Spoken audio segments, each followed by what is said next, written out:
उत्तर प्रदेश के गाजीपुर जिले के ताजपुर डहमा गांव में रविवार की रात्रि फिजा महिला डिग्री कॉलेज के प्रबंधक सैयद शहनशाह आबदी के यहां एक निजी समारोह में शामिल होने पहुंचे उत्तर प्रदेश हज कमेटी के चेयरमैन पूर्व मंत्री मोहसिन रजा ने पत्रकारों से बातचीत के दौरान कहा कि हाल ही में हरियाणा विधानसभा चुनाव में जिस तरह से जनता ने तीसरी बार लगातार बीजेपी को पूर्ण बहुमत देकर सरकार भाजपा की बनवाई है, उसने यह बात साबित कर दिया है कि पिछले एक दशक से प्रधानमंत्री नरेंद्र मोदी की राष्ट्रनीति के चलते विश्व में भारत का मान सम्मान बढ़ा है। देखें वरिष्ठ पत्रकार हसनैन कमर दीपू से मोहसिन रजा की खास बातचीत।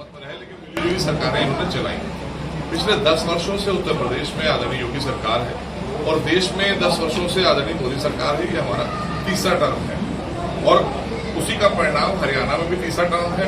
उसी का परिणाम है कि चौथा टर्म हम वहां लेकर आए मध्य प्रदेश में, 5वां टर्म लेकर आए हम गुजरात।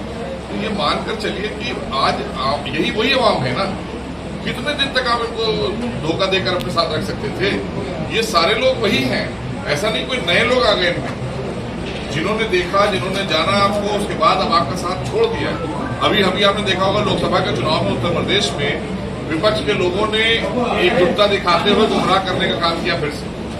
और ये बहुत अच्छी बात है हमारे देश के लिए और हमारे देशवासियों के लिए कि आदरणीय मोदी सरकार तीसरी बार देश में बन गई। क्योंकि जिस तरह से 2022 में ये माना जा रहा था, लोगों का मानना था कि हम सत्ता में नहीं आने जा रहे हैं और फिर से वापस समाजवादी पार्टी की सत्ता आ रही है। लेकिन ये आपको मानना होगा कि समाजवादी पार्टी की सत्ता से लोग बहुत खुश नहीं है। हम मान सकते हैं कि उनके कुछ नेता होंगे, कुछ कार्यकर्ता होंगे, क्योंकि जाहिर सी बात है बड़े लंबे समय रहे हैं, लेकिन आम जनता आपसे सहमत नहीं है। ये उसके परिणाम आ रहे हैं। आप उत्साहित तो दिखाई देते हैं विपक्ष के लोग, लेकिन जब परिणाम आते हैं, परिणाम के बाद भी सारा ठीकरा आप इलेक्शन कमीशन पे ले लीजिए, आप चाहे ईवीएम पर ले लीजिए, लेकिन आपको अपना सर पे ठीकरा फोड़ना चाहिए।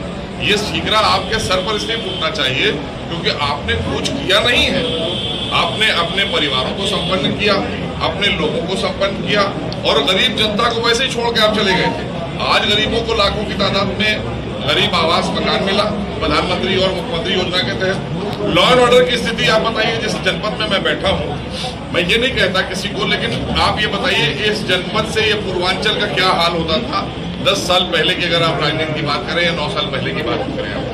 इस जनपद को जोड़ा जाता था, पीछे बिहार के कुछ अपराधी और कुछ उत्तर प्रदेश के पूर्वांचल के अपराधी सब मिल जाते थे एक साथ और मिलकर कहीं ना कहीं आम जनता का ही नुकसान करते थे। बात इसकी नहीं है कि सत्ता किसकी बनाते थे, किसकी हटाते थे। वो सत्ता जब चलाएंगे तो आम कभी भी कोई भी गलत आदमी सत्ता में जब आकर बैठ जाएगा तो जनता का हित नहीं कर सकता, वो गरीब कल्याण योजनाएं नहीं ला सकता, वो अमीरों के लिए योजनाएं लाएगा, अच्छे जो उन लोगों पूंजीपतियों के लिए योजनाएं लाता है, आम जनता के लिए नहीं लाएगा। नहीं, वक्फ का बिल मैं तो ऊपर वाले का शुक्र अदा कर रहा हूँ, आदरणीय मोदी सरकार का, उन लोगों का जिन्होंने इसमें अपना योगदान दिया है। इसकी बहुत सख्त जरूरत थी उत्तर प्रदेश को, नहीं देश को, कि वक्फ बोर्ड के ऊपर जो अंकुश लगना चाहिए था कांग्रेस ने नहीं लगाकर हमारे समाज का नुकसान किया और सर्व समाज का नुकसान ये किया कि जब आपने उनको आजादी दी बोर्ड को और मनमाने तरीके से उन्होंने अपने प्रबंधक बैठा ले, मुतवल्ली हटाए, मुतवल्ली बैठा ले, जमीनें बेची। आप किसी हिंदू भाई की जमीन को रजिस्टर कर सकते हैं आप एक एप्लीकेशन पर। मैंने 50, क्योंकि मेरे पास ये मंत्रालय रहा, मैंने बहुत अच्छे से गहराई से इसका अध्ययन किया था और ये बहुत पहले आना चाहिए था।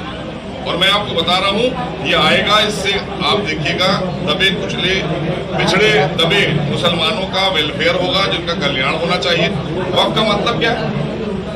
वक्फ का मतलब यही है कि वो चैरिटी की गई प्रॉपर्टियां है ना, कुछ कार्य खैर होगा जो जनरल उसमें होगा और बाकी आम जनता के लिए होगा। तो इसलिए ये मानकर चलिए कि वक्फ बोर्डों पर अंकुश लगाने के लिए 2014 अमेंडमेंट बहुत जरूरी था और इससे पहले लाना चाहिए था, क्योंकि कांग्रेस 13 में लाई, तो 13 में लाकर उन्होंने अपने लोगों को पहले वक्फ की प्रॉपर्टियों पर, आपको उत्तर प्रदेश नहीं देश में सबसे ज्यादा हमारे कुछ धर्मगुरु बैठे मिलेंगे या कुछ ताकतवर मुस्लिम नेता बैठे मिलेंगे जिन्होंने अपने लोगों को बैठाला और जिनके चेयरमैन बने उत्तर प्रदेश से लेकर देश के हर राज्यों में, चाहे बिहार हो, चाहे उत्तर प्रदेश हो, दिल्ली हो, सब जगह आप देखिए सब जांच के घेरे में क्यों है? इसलिए क्योंकि आपकी चीज थी नहीं, आपने बेचा, नोचा, खाया। अब जब एक कानूनी सरकार आ रही है और संवैधानिक तरीके से आपसे पूछा जा रहा है कि भाई ये संपत्ति आप कहां से ले आए? आपके पिताजी तो छोड़ के गए नहीं थे, आपको तो बनाया गया मुतवल्ली। आपको बनाया गया चेयरमैन और आप फॉर्च्यूनरें और 3-3, 4-4 बड़े-बड़े हाउसी फ्लैट्स और बंगले और मॉल बना के खड़े कर रहे हैं। ये किसकी प्रॉपर्टी थी? ये आपकी जागीर नहीं थी। आपको उसका संरक्षण दिया गया था, प्रबंधन दिया गया था, आपने मिसयूज किया। तो अब ये सरकार ऐसी आई है कि जेल भी भेजने का काम करेगी। ऐसा नहीं है कि खाली आपसे आप ये अफसोस मनाएं या मातम करें कि नहीं वक्फ बोर्ड में अधिनियम बदल रहा है और ये संशोधन आने जा रहा है। नहीं, आपको हिसाब भी देना होगा, आपको जेल भी जाना होगा और हम भेजेंगे। इसलिए भेजेंगे, योगदान है। और जो हमारे हिंदू भाइयों की बहुत सी प्रॉपर्टियां रजिस्टर हुई, जो वक्फ बोर्ड के चक्कर लगा कर हार गए, मर गए, कई परिवार खत्म हो गए, नहीं मिली उनको न्याय मिलेगा इस संशोधन बिल के साथ में। तो इसलिए पारदर्शी तरीके से हम काम करते हैं और जनहित के लिए, देश हित के लिए जो भी अमेंडमेंट लाना होगा वो भारतीय जनता पार्टी उसमें पीछे नहीं रही है कभी और न रहेगी। हम उत्तर प्रदेश में बता दें, देश में बता दें, एक चीज आपको बहुत फायदे से कि हम 1986 में जब राजीव गांधी जी प्रधानमंत्री थे, शाहबानो केस जीत गई माननीय सर्वोच्च न्यायालय से गुजारे भत्ते का। ये all India Muslim personal law board जैसी एक संस्था जो निजी स्वार्थ के लिए कुछ धर्म गुरुओं ने, कुछ मौलवियों ने बनाई हुई है, इससे देश के मुसलमानों से कोई लेना देना नहीं है और ये रजिस्टर्ड भी नहीं है। रजिस्टर्ड करेंगे तो इनको अकाउंटेबिलिटी देनी पड़ेगी, वो है नहीं इनके पास। तो इसलिए ऐसी संस्थाएं उन्होंने दबाव बनाया। तुष्टीकरण की राजनीति के चलते कांग्रेस ने क्या किया? कांग्रेस ने यह किया कि शाहबानो केस को हाउस से पलट दिया।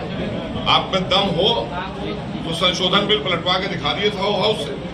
भारतीय जनता पार्टी, आदरणीय मोदी सरकार कभी यू टर्न नहीं लेती, ये मैं बता दूं, क्योंकि ये फैसला जनता के हितों का है और जनता के हितों के लिए फैसला लिया गया है, जैसे धारा 370 में लिया गया था। इलेक्शन कराया हमने, ठीक है, उनकी सरकार बनी, उन्हें बधाई, लेकिन हम भी वहां पर ताकतवर होकर खड़े हुए। इतने सालों के बाद हम बढ़कर आए, घटे नहीं है। तो इसका मतलब है वहां की जनता 370 नहीं चाहती। आप सत्ता में आए हैं, अभी समझ में आ जाए। अब आप 27 की बात करेंगे, थोड़ी देर के बाद एक सवाल आएगा कि 27 में क्या होगा। 27 में जैसे तीसरी बार देश की सरकार बनी है, ऐसे ही आदरणीय योगी सरकार बनेगी तीसरी बार। मैं कुछ ही नहीं, मैं ये एक जबरदस्ती का आपने देखा ना, सब मिलकर एक साथ लड़े हैं हरियाणा में, और हरियाणा में हर आदमी का एक परसेप्शन था, वहां तो भाजपा साफ हो गई, वहां तो भाजपा साफ हो गई, तो वहां तो ये लोग साफ हो गए। बिल्कुल, ये हमारे साथ वही से बताया कि किस तरीके से उत्तर प्रदेश की सरकार सत्ताई बिल्कुल आएगी और राष्ट्र पहले है, और जिस तरीके से वक्फ बोर्ड का पेटेंट जो बिल है उसके पक्ष में उन्होंने कहा कि मुसलमानों को खासतौर पर जो विपक्ष है वो बरगलार है, तमाम गलत बात बता रहा है, इसलिए इसका समर्थन